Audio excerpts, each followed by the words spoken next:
Thank you, Chair. I welcome the delegation of the Kingdom of the Netherlands here in Geneva.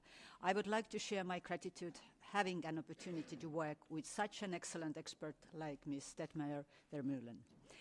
I would like to begin by highlighting positive developments in State Party, including the introduction of a statutory diversity quota in 2022, the highest number of female parliamentarians in Dutch history, and progress in gender balance across public and private sectors. The Netherlands ranks 5th in the EU Gender Equality Index, and women now hold 42% of parliamentary seats. That's amazing. However, women remain underrepresented in politics at all levels, with particular concern for women from disadvantaged backgrounds and women in the Caribbean territories who also face risks of online harassment and intimidation in public and digital spaces. We heard in the opening statement that the State Party is working to encourage and support women in politics through initiatives like the Politica Alliance, providing them with training, networking opportunities, and the tools they need to succeed. Committee is eager to learn more about the mentioned initiative.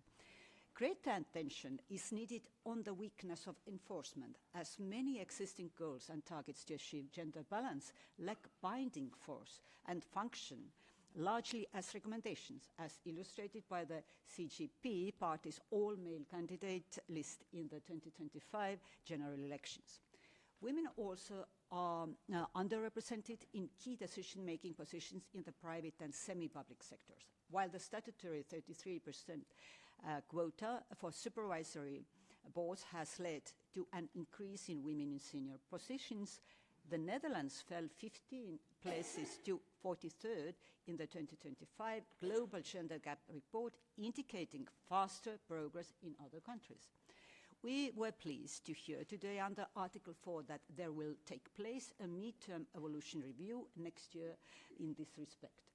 Regarding the meaningful participation of women in diplomacy, women currently represent only 41 to 43% of ambassadors and other senior diplomatic positions. This is indeed positive progress. However, for a country like the Netherlands, a more ambitious level of representation should be achieved, particularly in the light of CEDAW General Recommendation number 40, which identifies parity as the target.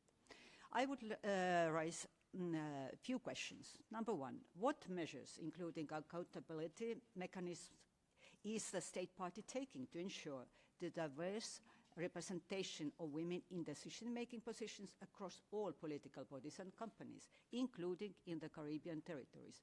Are there foreseen temporary special measures in the Caribbean territories? Two, what steps are being taken to protect women with a migrant background from intimidation in political and public spheres? Three, what measures are being taken to ensure the meaningful participation of women in diplomacy and to progress towards parity in senior international representation? Four, what are the concrete steps taken by State Party motivating women to enter and stay in politics? More precisely, what measures are in place to combat hate speech, doxing, and online violence against and harassment of women? And finally, how does the State Party plan to address the CGP's continued discriminatory practices shown by its all-male candidates list in the general elections last year? I thank you.